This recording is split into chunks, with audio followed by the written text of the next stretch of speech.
Τέλειωσες το φρεζάρισμά σου, δες με απλές κινήσεις τι πρέπει να κάνεις πριν την αποθηκεύσεις χωρίς να είσαι τεχνικός. Πάμε να αδειάσουμε τη βενζίνη. Κλείνουμε το διακόπτη της βενζίνης. Συνήθως όλες οι φρέζες τα έχουν όλα εδώ, στην περιοχή του καλμπιρατέρ. Οπότε βρίσκουμε την ένδειξη του διακόπτη βενζίνη και το κλείνουμε. Βρίσκουμε το κουπάκι του καλμπιρατέρ που έχει δύο βίδες. Αυτή είναι η σωστή. Εάν για κάποιο λόγο ξεβιδώσει την άλλη, θα δεις ότι αυτό εδώ θα αρχίσει να κουνιέται. Αυτή είναι η λάθος βίδα. Ξεβιδώνοντας λοιπόν αυτήν εδώ τη βίδα, αρχίζεις και αδειάζεις ό,τι βενζίνη έχει απομείνει μέσα. Και επειδή συχνά με ρωτάτε για ποιο λόγο πρέπει να αδειάσω τη βενζίνη, αυτό είναι το καλμπιρατέρ.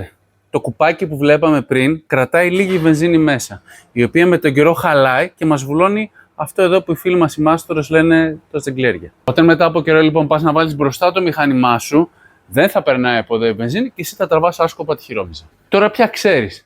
Τι άλλο πιστεύεις ότι πρέπει να κάνουμε πριν αποθηκεύσουμε τη σκαπτική μας φρέζα για μεγάλη χρονική διάρκεια?